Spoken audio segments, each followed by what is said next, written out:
Здравейте отново, деца! Сега ще опитам да изясним днешните моменти от часа по математика. Как се извършва изваждане с заемане?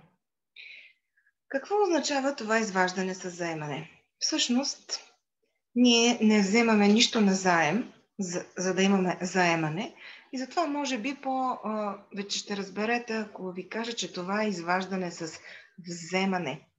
Но е прието този тип изваждане да се нарича изваждане с заемане. И така, какво означава това? Откъде ще заемаме и дали ще връщаме, ще разберем сега. Задачата ви е 63 минус 25. Поглеждайки на пръв поглед, това е една обикновена задача от изваждане във вертикален запис. И това, което винаги трябва да знаем, е да си определим кои цифрички означават единици, кои цифрички означават десетици. Защо е важно това, ще разберете сега. И така, ако трябва да започне решението на задачата, то знам, че винаги стартирам от единиците. Само, че тук имам действие изваждане. Аз не мога да разменям цифрите, например, първо да кажа 5, пък после да кажа 3. Това ми е забранено. Разместителното свойство не действа при действие изваждане. Затова започвам от най-горния ред. В случая това са 3 единици. И вървя надолу, за да кажа минус 5. 3 минус 5. Хайде да видя как изглежда тази задача. 3 минус 5. Възможно ли е тази задача? Да, в математиката съществува такова решение и такава задача, но ние сме едва във втори клас и затова за нас тя е невъзможна за решаване. Убедихте ли се? Ако не сте, нека да я видим. 3 точки, от които трябва да махна 5 точки. Тоест 3 минус 5. 3 минус 1, 2, 3, 4, 5. Невъзможно е. Тази задача не може да се реши в съзнанията във втори клас. Затова се връщам на основната задача и поглеждам 3 минус 5. Аз не мога да размествам числата, не мога да кажа 5 минус 3. Забранено ми е това нещо. Единственият начин е да отида при съседното число. В случая това е 6 десетици. Тоест ще отида при десетиците да видя дали могат да ми помогнат. Чук-чук. Имате ли задаване десетици? Помогнете ми да порасна. Десетицата се съгласява и дава една десетица. Ето я. Тук ще е сложим. Това е една десетица, всъщност е една десетка. 3 плюс 10 всъщност става 13. 13 минус 5 вече е възможна тази задача. Всички сме съгласни, че 13 минус 5 е задача, която всеки от вас може да реши. Колко е това? Да, разбира се. 8. Приключих с тези единици. Поизмъчиха ме малко. Хайде да видя дали така ще се чудя какво да правя и при десетиците. Виждам, че тук е ставало нещо. Имала съм 6 десетици, после съм дала една десетица. Тогава шестицата е намаляла, нали така? Значи вече тук не са 6 десетици, а са останали 5 десетици. Защото им 6 минус 1 е 5. Ох, ще решавам ли най-накрая задачата или още ще щукам на други врати? Не, задачата е възможна. 5 минус 2, 3. Хайде да видя дали това дълго обяснение всъщност имало полза от него и аз съм си решила вярно задачата. Ще реша задачата чрез проверка. Това е задача с действие изваждане. Аз ще направя проверка с действие събиране. Получения резултат 35 Ще събера, внимавайте, с умалителя от задачата с изваждане, всъщност с 25. Да видя дали ще получа. 5, 38, извинете. Виждях? Така, 8 и 5, 13. 3 и 1 на ум. 3 и 2, 5 и 1 на ум. 6. Получих ли? 63.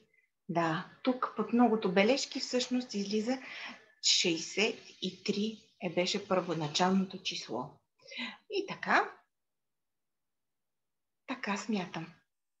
Хайде да видя дали сте ме разбрали добре. Видим следващата задачка. Имам задачата 44 минус 15. Каква беше първата стъпка? Започваме от единиците.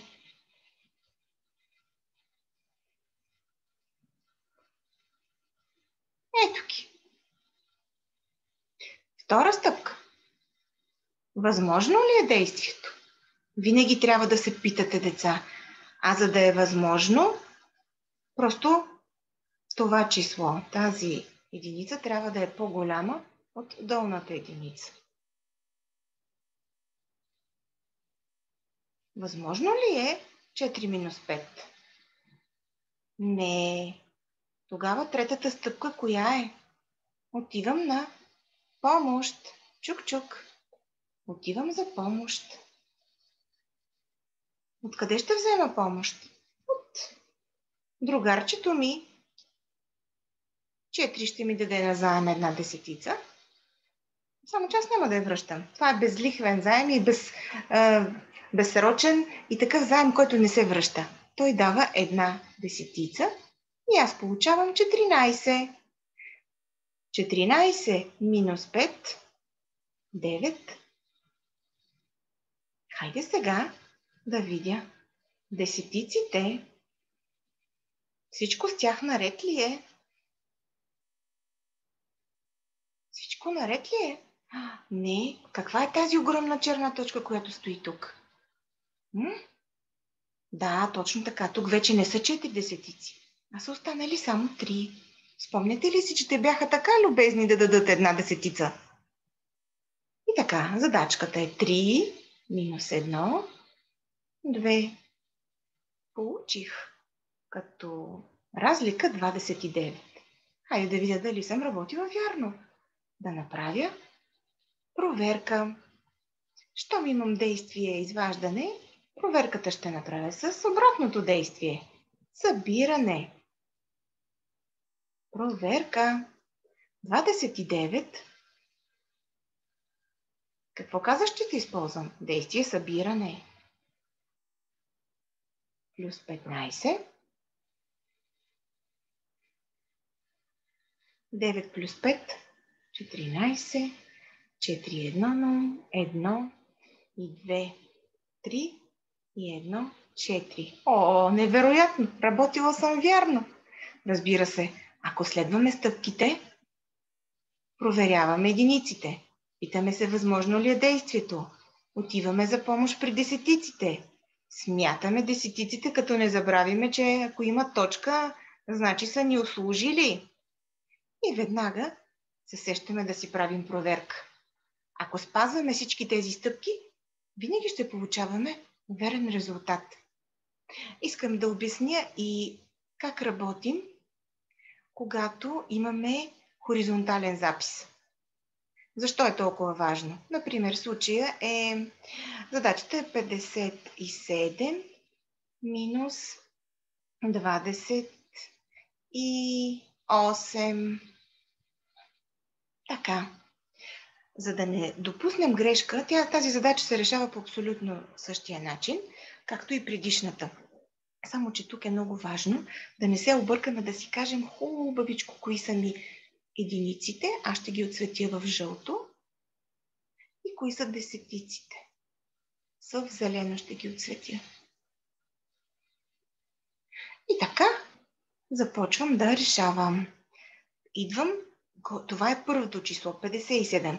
Значи ще започна, все едно задачата ми е 57 минус 28. Ако се затруднявам, просто си представям тази хоризонталната задача, записана в вертикален запис. И така, започвам от единиците на първото число. В случая те са 7. 7 минус 8 не е възможно, деца. Аз имам задача 7 минус 8 и колкото на вас да ви се иска да кажете 8 минус 7, това не е възможно. Първата не е възможно, защото 7 е по-малко от 8, а втората не е възможно, защото аз нямам право при действие и изваждане да размествам местата на цифричките. Затова, каква беше втората стъпка? Отивам на помощ, търся помощ. Отивам при другарчето десетица. Слагам точка, защото десетицата дава на седмицата една десетица. И става 17 минус 18. Охо, лекна ми. Порасна тази седмица, мога да решавам с нея задачи. 17 минус 8. Сега е много важно, деца, да видите къде ще запишете отговора. Ето тук. Ще запишете там, където е мястото за единиците, а не по-напред. Там тук се пишат десетиците. И така, 17 минус 8, 9. Отивам, свърших си работата с единиците, затова сега отивам при десетиците. Какво обаче помня? Тази голяма точка тук ми казва внимавай, внимавай, вече не съм петица. Станала съм четворка. 4 минус 2 е 2. Внимавайте. Ето тук, на мястото на десетиците ще напиша 2. Хайде да проверя дали съм работила вярно. Връщам се по обратния ред, само че със събиране. Проверка, получения резултат, получената разлика в случая 29 плюс умалителя 28 прави 9 плюс 8 17, 7 и 1 0, 1 и 2 3 и 2 5. Ехо, спомняте ли си, че точно 57 беше моето първоначално число? Да, сега е украсено, но всъщност беше 57. Работила съм вярно. Пожелавам ви и вие да работите вярно. Успех в решаването на задачите.